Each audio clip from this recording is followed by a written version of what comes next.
This is only the beginning. I told you that I want to test out and find new Arabic perfumes for my collection. The ones that are more inexpensive or more luxurious, doesn't matter. I just want to support the Arabic brands and get to know them. But so many of those perfumes are already super popular right now, super viral, especially on the other apps.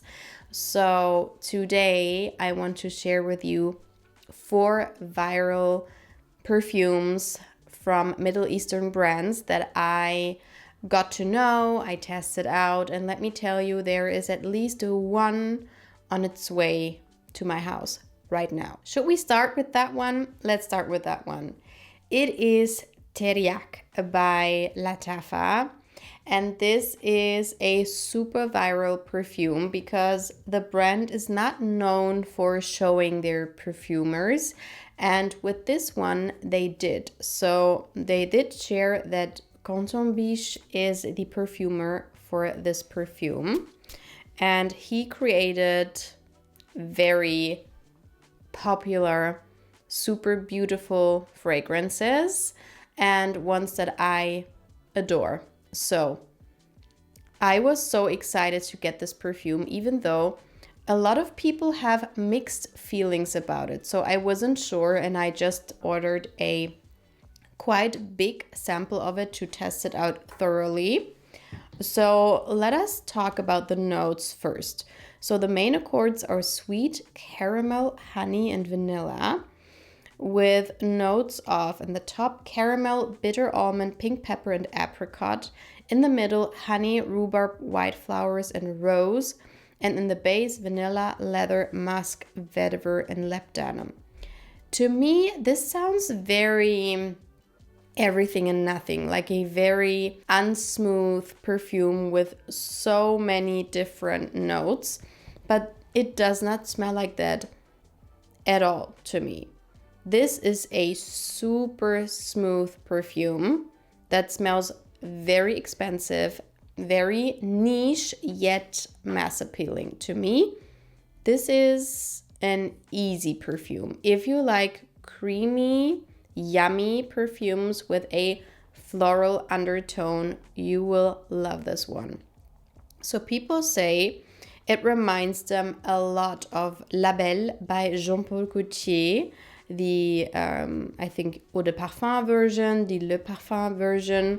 Also, a lot of people say it smells like Andalusian Sun by the Merchant of Venice. And basically no one is talking about the fact that it smells a lot like Good Girl Blush by Carolina Herrera, which was created by the same perfumer as well, and is also a very creamy, yummy perfume with floral undertones. So what does it smell like to me? It's not like an almondy perfume, it's more like a nutty perfume, drizzled with caramel on top, and then you get some honey in there. Definitely, it's quite a light honey note, which is the one I love. I don't like if it's too thick and heavy, then it's too much for me, but in here it's just so yummy and delicious. And then you do get the flowers. There's rose in here and white flowers. I don't really detect a specific flower. It's just floral to me. And then super vanilla heavy. I don't get a leather note or vetiver or rhubarb. Not at all. It has a slight fruity touch to it, but it's just fruits. It's very well blended. So it's floral, but it's not a specific floral to me. It's fruity, but it's not a specific fruit to me. It's mixed up to be extremely smooth, and to me, it smells like a gourmand body butter. Maybe from Laura Mercier. She has those super yummy pistachio body butters and one with vanilla.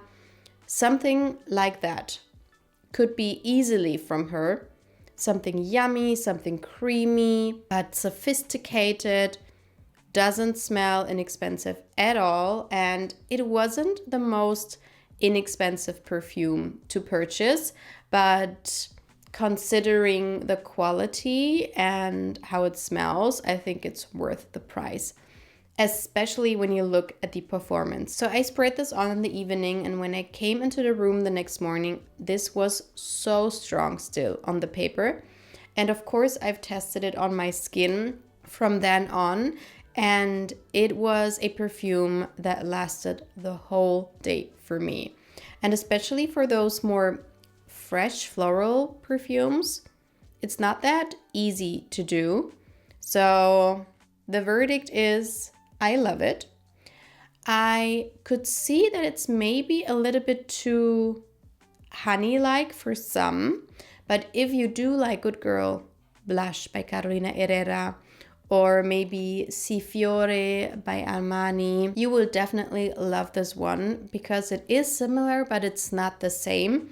And I'm intrigued to see how I like the bottle because it's a lot. It's giving a lot. It's giving classic Arabic perfume bottle, but still, I think it could be quite intriguing and nice, if I say so myself. But let's see once it gets here. But I was so excited to try this one out and also to find out that I really like it a lot. The next one is also super popular, and it is Liam Grey by Lattafa. And this is a perfume that smells very similar to a also very popular perfume. So a lot of people say it reminds them of Gris Chanel by BDK, which is a perfume I have in my collection, and I did compare the two of them. So this is a very potent perfume. It has the notes of, in the top, cardamom, black tea, and fig. In the heart, iris, vetiver, and labdanum, and in the base, sandalwood, vanilla, tonka, and patchouli. And just for the sake of it, I am going to see what the notes are in Gris Chanel right now. Okay, so they share the same notes, but Liam Grey has more notes, and also the heart and the base are switched out a little bit, but they are very similar. To me, they are not the same, but they are maybe siblings or cousins. To me, this one almost smells a little bit like a candy you would get if you're sick, like herbal candy mixed with fig and cardamom and the tea. So it's basically Gris Chanel, but a little bit more candy-like on my skin and herbally, but almost leaning a little bit more feminine. A lot of people say that they smell the vanilla a lot, and then it's vanilla heavy, like Gris Chanel with vanilla topped, which sounded lovely and which was the reason why I ordered it, because the Gris Chanel one sometimes pulls a little bit too edgy for me and could be a little bit more sweet and smooth. So the idea to have more vanilla or vanilla at all in here sounded so good, but on me, I don't get vanilla at all. But it is a more quiet, sweet version of Gris Chanel for me. It is quite potent, but a few hours in, it gets a lot more quiet and almost turns to a skin scent for me. But I would say if I spray it on in the morning, that would be the case in the afternoon. But it's quite a good performance. It's actually very well made. I don't get a strange base because you will see I am going to do a lot Middle Eastern perfume videos for you. And a lot of the perfumes that are very popular and a lot of people say they smell amazing until the very dry down. And then a lot of them smell very musky and almost dusty. And so I was expecting it with this one, but it's not. It stays the same. It's not very complex. it is what it is. You get what you smell in the first place. But that's a beautiful scent. Would I get a full bottle? Maybe. But there is another one, I think from the same brand, that is a little bit more my thing. But then again, I have a very big bottle of Gris Chanel and I have to go through that because they are quite alike and I don't need a lot of the same DNA in my collection. But if you wanted to have that one, or maybe you smelled it and it wasn't as sweet as you wanted it to be, maybe try this one out because the price is good. I like the bottle a lot and it's a good take on it. Should we continue with the one where I'm like very confused about? I think so. So this is Ajayeb Dubai Portrait by Lattafa as well. Are all of those from Lattafa? No, I think the next one is not. But this one is as well. And a lot of people are very confused about the bottle. I think it's quite a cool idea. A lot of the other bottles, I'm like, what is this? But on here, I'm like, looks kind of artsy. And so many people are obsessed with this perfume because it is a mango perfume. So this has the main accords of fruity, tropical, and citrus with notes of, in the top, orange and lemon, in the middle, mango and osmanthus and jasmine, and in the base, sandalwood, oud, musk, and amber. And a lot of people say that it smells like Mango Kiss by Stefan Humbert Lucas. I've never smelled that one before. And again, to me, it smells a lot like another perfume and nobody talks about it. So I don't know if it's just on my skin. And I'm going to spray it freshly on the paper as well, even though I would rather not because I don't like it. I don't like it. I feel like mango perfumes are just not my thing. In theory, they are, but in reality, I don't like any of them on my skin. And this one is interesting. It's not your typical synthetic mango sweet scent, and that's it. It is quite complex and smells actually quite mature and like an adult's version of a mango perfume. But I feel like the combination of all of those notes are just something I do not like because it does remind me of Bitter Peach by Tom Ford, which is a perfume that I thought I loved and I had tested it out in the store, had some samples, loved it, bought it years later, and I cannot stand it on my skin. It pulls very bitter and almost like rotten fruity on me. And this one I have the same experience with, and I do not know why. I thought it was patchouli in the other one, but there is no patchouli in here, so I don't know if they didn't list it or if there's no patchouli in here. But I looked the other one up and they have quite similar notes. So this one has orange and lemon. The other one has blood orange. Then this one has mango. The other one has peach. Both of them have jasmine. Both of them have sandalwood. I think both of them have amber or something like it. And musk. Something like a musk. So they share quite the same pyramid.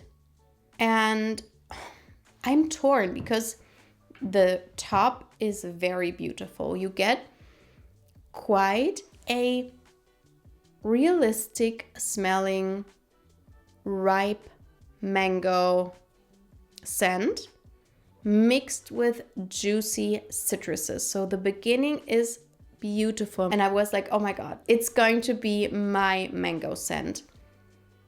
But on my skin, quite quickly, it becomes very deep and very almost like earthy and rotten-y.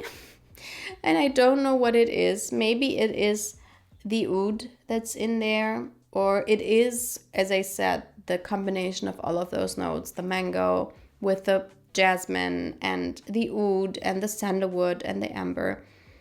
But they smell quite like each other on my skin, and it was something that I had to wash off, unfortunately. And I'm so shocked because I think I've never heard anybody talk negatively about this perfume. Everybody seems to love it and is so happy with it, and I'm so happy for them, but it just wasn't the same experience for me, unfortunately. The performance is extremely good. The price for this is very nice, and I feel like it does smell like a niche perfume. It has the quality of it, it has the performance of it, the price is very, very good. It's just that on my skin, it's not what I wanted from a mango perfume. But to end this video on a positive note, I have another perfume where I was so intrigued to try it out. I've talked about it before with you because I filmed the review of the Mensera Amore Cafe perfume for you. And I told you that it leans slightly in the direction of this one. But I think this one was it even out? I just got the sample and thought of it, but now, oh my God, now I can review it thoroughly for you. So this is Shaghaf Oud Tonka by Swiss Arabian, so the only non-Lattafa perfume for you. And this has the main accords of vanilla, almond, sweet, and amber, with notes of, in the top, almond, in the middle, cinnamon, Tunisian orange blossom, Turkish rose, and in the base, tonka bean, vanilla, and amber wood. And a lot of people say that it smells like BDK's Velvet Tonka, which I agree with. And a lot of people also say that it smells a lot like Van Cleef & Arpels Bois Doré, which I also feel like I agree with. But then it's not a dupe for those. It's so yummy. This is easily one of the best almond perfumes I've ever smelled. I'm not the biggest fan of almonds in perfume, and I don't know what it is, but I get a headache from them quite a lot, and also a lot of them are very intense. And this one is so yummy and smooth, almost not smelling like almonds, but like marzipan, because it's super sweet. We have something at Christmas time especially where it's like marzipan and it is covered in chocolate. And I think they're Austrian actually, but we have it here as well. And it reminds me of the filling, the marzipan filling. My mouth is watering thinking about it. It's super yummy and sweet, and it has like a thick consistency, which reminds me, even the consistency of this perfume reminds me of this dessert. I love this, and this is not too much for me. It's on the verge. It is very almondy, and also you get the orange blossom quite a lot, especially on skin. I get it, and the tonka bean, which also has this almondy vibe sometimes. But it's nice. It's lovely. It's an easy scent. It's not very complex, and I don't know if it's too simple for me to wear it a lot. So I have to see. I will wear this because, as I said, they are quite big samples. I will wear this sample the next couple of days and see if I crave it, if I want to wear it on its own, or even if it's maybe like a good layering scent, because it gives everything, I suppose, something nutty and sweet and yummy and gourmand like, and it's not a very expensive perfume. But just on its own, it's super beautiful, and also the performance is very good. It reminds me of the performance of the BDK one. So it's not a loud beast mode perfume, but it also can last you until, I would say, in the afternoon if you spray in the morning. And as I said, it's not too much. So when I wore it, nobody was like, oh my God, what is this? And sometimes with those gourmand scents, it can be too much. So I'm thinking about getting a bottle, but the thing is with this one here, it is super hard to get it. So I have to see and maybe order from another country. But these were my reviews on those viral Middle Eastern perfumes. Let me know how you like those. Let me know if you want more of those videos, and I hope to see you in my next one. Bye.